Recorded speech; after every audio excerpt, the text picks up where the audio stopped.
వీళ్ళు డిఫరెంట్ మూవీకి జనాల్ని ప్రిపేర్ చేయడం కోసం అని కూడా అనుకోవచ్చా? అర్థం కాలేదు సార్.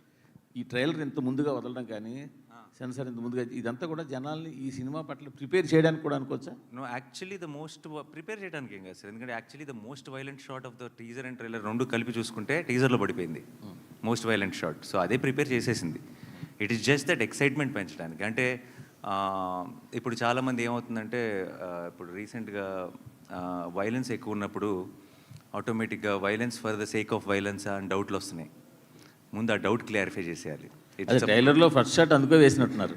ఏది నో, అంత ఆ షాట్ గురించి స్పెషల్గా ఆలోచించలేదు. కానీ మన సినిమా తాలూకు ట్రైలర్ పడిందంటే ఇది ఎంత కంటెంట్ ఓరియంటెడ్ ఫిల్మ్, ఎంత సాలిడ్ స్ట్రాంగ్ స్క్రిప్ట్ ఉంది అన్నది మీకు క్లారిటీ వచ్చేస్తుంది. ఆ తర్వాత ఈ ఊహాగానాలు ఇది అదై ఉండొచ్చా, అది ఇదై ఉండొచ్చా, ఇలాంటి డిస్కషన్స్ అన్నీ ఉండవు. అండ్ జనరల్గా ఎక్సైట్మెంట్ పెరుగుతుంది. అండ్ ఇన్ని రోజుల ముందు చేయడం వల్ల ఏంటంటే డెఫినెట్గా ఆ టాపిక్ రోజు రోజుకి మల్టిప్లై అవుతుంది. కాబట్టి it add to the films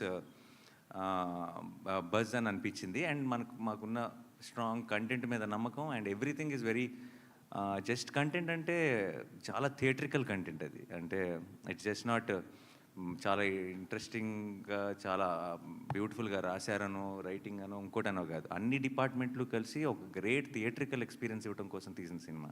so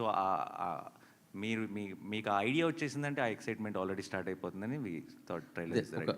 9 నెలల పాప మీద కత్తి పెట్టినప్పుడే దాని తర్వాత మీరు ఎంత వైలెన్స్ చేసినా జస్టిఫైడ్ అంటే జనాలు చాలా నరకాలరా చంపాలరా అనే ఇది ఉంటుంది. మీరు అలాంటిది ఏదైనా మీ కళ్ళ ముందు విజువల్ జరిగితే మీరే నరికేస్తారు నాకు తెలుసు మూర్తి గారు. So I think it is all it is an emotion. మనకు వైలెన్స్ అన్నది ఎమోషన్ స్ట్రాంగ్ ఉన్నప్పుడు వైలెన్స్